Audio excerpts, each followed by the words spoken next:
केरल में एपीएमसी नहीं है, मंडियां नहीं है। केरल की 82% जो खरीद है फसल वो ऑलरेडी इन बोर्ड्स के थ्रू होती है। अब रह गया बाकी 18%, उसमें आपकी सब्जियां भी आ गई। तो 20 से ऊपर सब्जियों पर वहां पे ऑलरेडी एमएसपी है। और उसके अलावा वहां पर जो धान जो बोई जाती है, धान के ऊपर भी सरकार ने एमएसपी की व्यवस्था लागू की हुई है, बावजूद उसके कि वहां पर मंडी नहीं है। अब इस बात को समझिए कि मेरे पास में मंडी ना होने के बावजूद भी सरकार ने वहां पर एमएसपी की व्यवस्था लागू की है, जो कि सरकार यहाँ पर कहती है कि मंडी से बाहर एमएसपी लगाना इम्प्रैक्टिकल है। हाँ। तो इम्प्रैक्टिकल है तो केरल के लिए कैसे इम्प्रैक्टिकल है? आपने केरल का एग्जाम्पल दे करके इस देश की जनता को यह बताने का काम किया है कि आपके सभी तथ्य, सभी बातें पूरी तरह से झूठ है और झूठ के अलावा कुछ नहीं है। मंडियां बोल रहे हैं, एपीएमसी की बात कर रहे हैं। केरल में एपीएमसी नहीं है, मंडियां नहीं है। केरल के अंदर जो डेमोग्राफिक सिचुएशन है, जो बैकवाटर्स हैं और जो जितने पहाड़ हैं वहाँ कर, उनकी जो सिचुएशन है वहाँ पर अलग अलग प्रकार की डाइवर्सिफाइड क्रॉप्स होती हैं, जिसमें कोकोनट से लेकर के चाय से लेके कॉफ़ी से लेकर के मसाले तक सब चीज़ें होती हैं। ये सब कैश क्रॉप्स हैं और इन सब क्रॉप्स की खरीद के लिए जो है सरकारी बोर्ड वहाँ पे पहले से स्थापित हैं, लंबे समय से, आज से नहीं है। और वो रेट तय करते हैं कि कितने रेट के अंदर चाय बिकेगी, कितने रेट के अंदर कोकोनट बिकेगा, कितने रेट के अंदर आपके मसाले बिकेंगे। वो सारा का सारा जो है सरकारी खरीद का एक माध्यम वहां पर पहले से मौजूद है। मैं जरा इनको पूछता हूँ, यहाँ फोटो निकालने के कार्यक्रम करते हैं, अरे केरल में आंदोलन करके वहां तो एपीएमसी चालू करवाओ। भारत माता का कोई भी व्यक्ति आकर के दिल्ली में आकर के भारत के प्रधानमंत्री जो अपने आप को सेवक कहते हैं, सेवक के पास जाकर के अपनी बात क्यों नहीं कह सकता? क्या प्रधानमंत्री केरला में बैठे हैं? या तो आप ये कहिए कि संसद केरला के अंदर है, क्योंकि आपके किसान ये कह रहे हैं कि संसद का सत्र बुलाइए, इन एक्ट्स को रिपील करने का काम कीजिए। संसद तो केरला में नहीं है। नमस्कार दोस्तों, स्वागत आप सभी का हमारे एक और वीडियो ब्लॉग में। Ravindra Singh Dhull, advocate, Punjab Haryana high court हमारे साथ मौजूद हैं। एक बेहद ही ज़रूरी बात है जो तमाम किसानों तक पहुंचनी चाहिए और उन लोगों तक भी पहुंचनी चाहिए जो इन 3 कानूनों का समर्थन कर रहे हैं, इस किसान आंदोलन के खिलाफ हैं। क्योंकि उन लोगों को एक दलील दी है देश के प्रधानमंत्री नरेंद्र मोदी ने। देश के प्रधानमंत्री नरेंद्र मोदी ने ये कहा है कि जो एपीएमसी एक्ट है, मंडी एक्ट है, जिसके जरिए मंडियां चलती हैं, पंजाब हरियाणा में बड़ा स्ट्रक्चर है मंडियों का, ये जो स्ट्रक्चर है ये केरला में नहीं है। तो ये जो वामपंथी लोग हैं इस आंदोलन से जुड़े हुए हैं, कांग्रेस का भी उन्होंने इशारों में जिक्र किया, या तमाम किसानों को भी इसमें घसीटते हुए उन्होंने कहा कि ये लोग केरल में आंदोलन क्यों नहीं करते या केरल सरकार के खिलाफ आंदोलन क्यों नहीं करते, ये दिल्ली में, दिल्ली बॉर्डर पर आकर दिल्ली के लोगों को क्यों परेशान कर रहे हैं। सर, केरल जी, क्या जो प्रधानमंत्री की दलील है ये जायज मालूम नहीं पड़ती आपको? क्योंकि आप भी इस आंदोलन का हिस्सा हैं कि भी मंडियां तो केरल में भी नहीं है, एपीएमसी एक्ट वहां तो है ही नहीं, बिल्कुल भी। तो वहां के किसान क्या खुशहाल नहीं हैं? क्या वहां के किसानों को आंदोलन नहीं करना चाहिए? यही वहां के किसानों के लिए आंदोलन नहीं करना चाहिए कि वहां पर मंडियां बनाओ, एपीएमसी एक्ट लागू करो? देखिए, हमारे प्रधानमंत्री की बड़ी एक गजब की खासियत है कि वो हमेशा कंफ्यूज रहते हैं और वो हमेशा इस प्रकार के तथ्य देते हैं जिन तथ्यों का कोई आधार नहीं होता। और उन्हीं चीज़ों में से एक ये चीज़ जो है निकल करके आई है बाहर कि केरल के अंदर एपीएमसी नहीं है तो आप जा करके वहाँ पर लागू कराइए।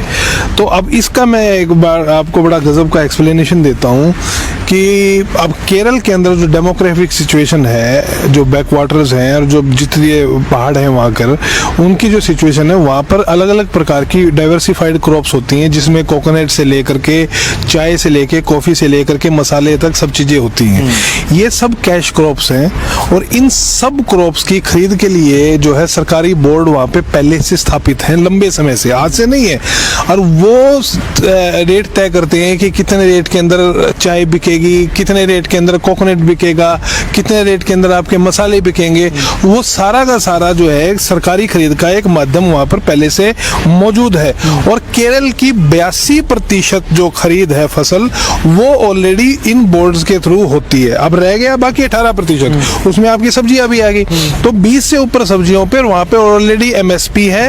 और उसके अलावा वहां पर जो धान जो बोई जाती है, धान के ऊपर भी सरकार ने एमएसपी की व्यवस्था लागू की हुई है, बावजूद उसके कि वहां पर मंडी नहीं है। अब इस बात को समझिए कि मेरे पास में मंडी ना होने के बावजूद भी सरकार ने वहां पर एमएसपी की व्यवस्था लागू की है, जो कि सरकार यहाँ पर कहती है कि मंडी से बाहर एमएसपी लगाना इम्प्रैक्टिकल है। तो इम्प्रैक्टिकल है तो केरल के लिए कैसे इम्प्रैक्टिकल है? आपने केरल का एग्जाम्पल दे करके इस देश की जनता को यह बताने का काम किया है कि आपके सभी तथ्य, सभी बातें पूरी तरह से झूठ है और झूठ के अलावा कुछ नहीं है। अच्छा, केरल में एक और चीज है कि जो धान के एमएसपी का जिक्र किया, जो बाकी देश में एमएसपी है जो केंद्र सरकार निर्धारित करती है, उससे 900 रुपए ज्यादा केरल में एमएसपी है धान की। लेकिन वहां पर जो धान है, गेहूं है और कई दालें हैं जिनके एमएसपी का ऐलान सरकार करती है, वो ज्यादातर फसलें केरल में होती नहीं है, इसलिए वहां पर एपीएमसी मंडी का कोई तुक नहीं बनता। उसके अलावा शायद केरला इकलौता ऐसा स्टेट है जहां पर सब्जियों के ऊपर भी एमएसपी निर्धारित की गई है। इकलौता है या और भी कहीं पे है? क्या ये मुख्यतः केरला के अंदर ही मिलेगी आपको। वैसे तो कहने को तो यहाँ पर भी कहते हैं, अपने हरियाणा सरकार भी दावा करती है कि हम भी यहाँ पर दूसरी विभिन्न प्रकार की योजनाओं में सब्जियों के लिए मूल्यांकन की बात करते हैं, लेकिन ऐसा नहीं है। केरला के अंदर आपके पास में मौजूद है। केरला एजुकेटेड स्टेट है, पढ़ा लिखा आदमी है वहाँ का, 100% वहाँ पे लिटरेसी का रेट है। वहाँ के लोगों की आप इनकी तरह की, यहाँ के लोगों की तरह बहका करके और उनको जो है मूर्ख बना करके आप वोट लेने का काम नहीं कर सकते। इसलिए वो केरला से बहुत परेशान है, क्योंकि उनके जो जुमले हैं और एजेंडाज है वहाँ जाकर के नहीं चलते हैं। जो हरियाणा में भी इस तरह का थोड़ा बहुत कोशिश की गई थी, ये भावांतर भरपाई योजना का जिक्र कर रहे हैं, लेकिन उसमें जो मोड शायद कुछ ऐसा, मतलब एक मीन निकाल के तो भरपाई की जाती है, वो ऐसा सिस्टम बना दिया है जिससे किसानों को फायदा होने के बजाय नुकसान हो रहा है। तो जो प्रधानमंत्री का ये कहना है कि ये जो किसान हैं ये दिल्ली के लोगों को परेशान करने के बजाय वहां पर जाकर आंदोलन करें या फिर उन सरकारों के ऊपर दबाव डालें, ये गले उतरती है दलील? क्यों उतरेगी? अब एक तरफ तो आप ये कहते हो, अखंड भारत की बात करते हो कि ये राष्ट्र एक है, और आपको इस चीज से भी ऑब्जेक्शन होती है कि कोई व्यक्ति जय हिंद क्यों नहीं बोलता है, भारत माता की जय नहीं बोलता। जब भारत माता के एक भाग के अंदर एक कार्य होता है, भारत माता के एक भाग, भारत माता का दिल जो दिल्ली है, हमारी राजधानी है, भारत माता का कोई भी व्यक्ति आकर के दिल्ली में आकर के भारत के प्रधानमंत्री जो अपने आप को सेवक कहते हैं, सेवक के पास जाकर के अपनी बात क्यों नहीं कह सकता? क्या प्रधानमंत्री केरला में बैठे हैं? या तो आप ये कहिए कि संसद केरला के अंदर है, क्योंकि आपके किसान ये कह रहे हैं कि संसद का सत्र बुलाइए, इन एक्ट्स को रिपील करने का काम कीजिए। संसद तो केरला में नहीं है। आप एक तरफ देखिए किस तरह की दोगली बात करते हैं। आपने वो पैम्फलेट पढ़ा होगा, उसका जो हमारे नरेंद्र सिंह तोमर जी का एक वो आया था 18 पेज का, 17 पेज का, उस पैम्फलेट के अंदर हमारे नरेंद्र सिंह तोमर जी कहते हैं कि मंडी व्यवस्था बरकरार रहेगी। मंडी व्यवस्था यदि बरकरार रहेगी तो प्रधानमंत्री जो है ये क्यों कहते हैं कि बिहार की तर्ज पे मंडी व्यवस्था को खत्म करने का समय आ गया है? प्रधानमंत्री अलग भाषा बोलते हैं, मुख्य आपके कृषि मंत्री अलग भाषा बोलते हैं। हमारे हरियाणा के भारतीय जनता पार्टी के अध्यक्ष ये कहते हैं कि मंडी व्यवस्था लंबे समय तक बरकरार नहीं रह सकती है। आप पहले अपनी कदमों में, अपनी मनसा वाचा कर्मणा में जो आपका तालमेल है वो तालमेल बिठाइए और जनता के पास में सच प्रस्तुत कीजिए। उसके बाद आप जनता को फैसला लेने दीजिए कि आप सही हैं या आप गलत हैं। मंडी व्यवस्था हरियाणा पंजाब के लिए जरूरी है। दीनबंधु सर छोटू राम ने इसको लगाया था एपीएमसी को। एपीएमसी तब से आकर के हरियाणा के अंदर, हरियाणा के किसानों के पास में पहली बात तो जोत बहुत छोटी है, बहुत थोड़ी भूमि है। दूसरी बात यहाँ पे लैंड कंसोलिडेशन हुई थी, आपको पता है। लैंड कंसोलिडेशन के बाद में एक लैंड सीलिंग एक्ट लगने के बाद में, एक्सप्लेन करते रहिए। Land consolidation, land ceiling act जो लगा था हरियाणा के अंदर या पंजाब के अंदर, उसके तहत एक लिमिट से ज्यादा एकड़ जमीन किसी के पास में नहीं हो सकती है। मतलब कि शायद 18 एकड़ की एक लिमिट तय की हुई है हरियाणा के अंदर और पंजाब के अंदर। हरियाणा के अंदर कि जिससे ज्यादा किसी भी किसान के ऊपर पास में जमीन नहीं हो सकती है। जिन लोगों के पास हजारों एकड़ पहले जमीन थी, उन लोगों की जमीन को भी 60 के दशक में छीन करके उसको बांटने का काम किया गया था कि भी आप अपने जमीन को, अपने पैसे को कहीं और इन्वेस्ट कीजिए, आप इससे ज्यादा जमीन होल्ड नहीं कर सकते। आपकी जोत बहुत छोटी है। वो 1960 के दशक में 18 एकड़ की एक किसान को आई थी। अब एक किसान के पास 18 एकड़ है, 4 पीढ़ी बीतने के बाद में वो 2-2 एकड़, 1.5 एकड़ के किसान रह गए सारे, उनके बच्चे। क्योंकि जनसंख्या तो बढ़ रही है परिवारों में। तो 2-2 एकड़ के किसान को आप ये एक्सपेक्ट कर रहे हैं कि आप बिना एमएसपी की गारंटी के जाकर के अपनी फसल को सड़क के ऊपर लेकर के जाकर के बैठेगा क्या? वो उसको जाकर के बेचना वहां पे पड़ेगा। आप दे दीजिए पुराने किसानों की जमीन को वापस, जिसपे आपने शहरों को बसाने का काम किया। आप क्यों नहीं देते? आपने एक तरफ लैंड सीलिंग लगाई, सीलिंग के बाद में आपने जमीन छीनने का काम किया। जमीन छीनने के बाद में जब जमीन छोटी हो गई, हमारी जोत हरियाणा की, पंजाब की, इस क्षेत्र की छोटी जोत के बाद में आप एक्सपेक्ट करते हैं कि ये लोग बिना एमएसपी की गारंटी के बाहर जाकर के प्राइवेट में बेचेगा कैसे? 2 एकड़ के जमींदार के पास में ना तो ट्रैक्टर है, ट्रैक्टर के साथ में शायद उसके पास ट्राली नहीं होगी, संसाधन नहीं होगी। उस संसाधन के बाद में कहते हैं कि भारत के किसी भी जगह पे जाकर के बेच सकते हो। मजाक है। हरियाणा का किसान, मानिए जींद के किसान को आप दिल्ली के अंदर भेज दोगे या राजस्थान के अंदर भेज दोगे, कहाँ भेजोगे आप उसको? कहाँ लेकर के जाएगा वो?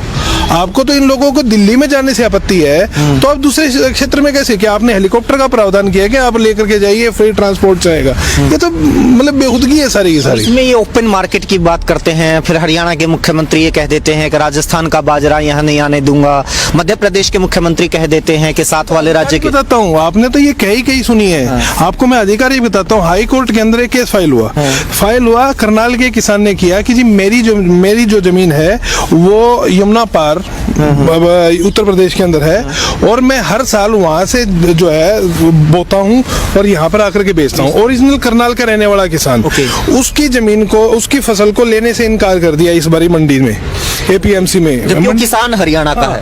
वो हाई कोर्ट पहुंचा, उसने कहा कि जी सरकार ये दावा करती है, एक्ट में ये लिखा हुआ है कि आप कहीं भी बेच सकते हैं।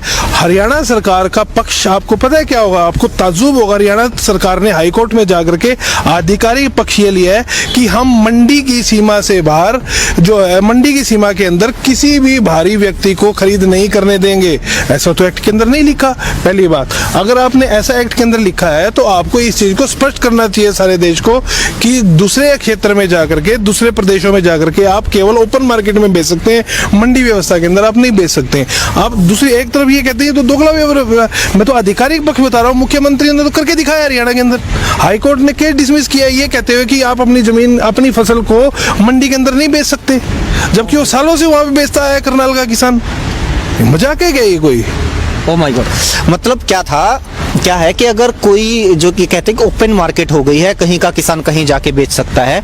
अब ये नहीं है कि राजस्थान का किसान या यूपी का किसान हरियाणा की मंडी में आकर बेच सकता है। वो हरियाणा में आकर बेच सकता है, लेकिन मंडी से बाहर ही बेच सकता है। मंडी से बाहर बेचेगा, वो प्राइवेट मंडी के अंदर जाकर के बेचेगा, किसी प्राइवेट हाउस में बेचेगा। उसको उसकी वैल्यू क्या है? ना वहाँ पर एमएसपी है, ना वहाँ पर किसी प्राइस की गारंटी, कुछ भी नहीं है वहाँ पर। यानी जो कह रहे हैं कि विकल्प ज्यादा होंगे, ये तो विकल्प कम हो गए ना किसान के लिए। मैं बता रहा हूँ आपको, जो किसान सालों से वहां पर फसल बेचता है, इस बार उसकी फसल लेने के लिए मना कर दिया। आप जाकर के मैं आपको एक एस्टोनिशिंग फैक्ट बताता हूँ।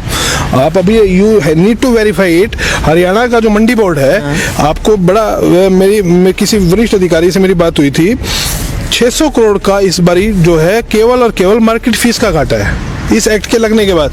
जो हरियाणा का मंडी बोर्ड हरियाणा के अंदर ग्रामीण क्षेत्रों में जमीन, जो सड़कें बनाने तक का काम करता था, इस बार उनके पास अपने कर्मचारियों को तनख्वाह देने का पैसा नहीं है। ये तो पहले साल का इम्पैक्ट है। ये बात करते हैं कि मंडियां चलेंगी कैसे? बिहार में 2006 के अंदर हुई थी, मंडी एक्ट गया। बेगूसराय की फोटो जो है ना सोशल मीडिया पे वायरल हुई थी बहुत ज्यादा, बेगूसराय की मंडियों में कुछ है ही नहीं, खत्म हो गई है मंडियां, अबोलिश हो गई। जब आपने मंडी से बाहर खरीद को अलाउ कर दिया और धीरे धीरे आपने बड़ा, देखो एक मंडी में आज के दिन में खरीद क्या होती है? ज्यादातर जो है आपकी जो प्रोक्योरमेंट, फूड प्रोक्योरमेंट के तहत जो है मंडी के अंदर खरीद होती है, एफसीआई या छोटे छोटे उनके द्वारा। अब जब यदि आप एफसीआई का कोटा लगातार सालों दर घटाते जा रहे हैं, कल को आप एफसीआई का कोटा इतने घटा दो कि मंडी के अंदर तो खरीद बंद होगी, किसान को बाहर बेचना पड़ेगा, मजबूर हो जाएगा। एफसीआई के ऊपर कर्ज बढ़ रहा है लगातार। वो इसलिए बढ़ रहा है ना, वो इसलिए बढ़ रहा है क्योंकि आपने जो है एफसीआई के हाथ काटने का काम किया है। आपकी जो प्रोक्योरमेंट जो आपकी जो कह रहे हैं, आप ये कह रहे हैं, एक तरफ तो आप ये कह रहे हैं कि जो बीपीएल परिवारों को अनाज मिलता रहेगा, दूसरी तरफ आपने आधार कार्ड के तहत, आधार कार्ड का जो आपने एक्ट बनाया 2016 का, उस एक्ट के अंदर आपने स्पष्ट तौर पर प्रावधान कर दिया है कि हम आधार का भविष्य के अंदर इस्तेमाल करेंगे। किस चीज के लिए? डायरेक्ट जो है फूड सब्सिडी खाते में डाल देंगे बीपीएल के लिए। अब डायरेक्ट फूड सब्सिडी खाते में चली गई बीपीएल के लिए। बीपीएल को तो पैसा मिल गया, बीपीएल को अनाज की जरूरत नहीं है, बीपीएल मार्केट से जाकर के अनाज लेगा, तो एफसीआई प्रोक्योरमेंट किसके लिए करेगा?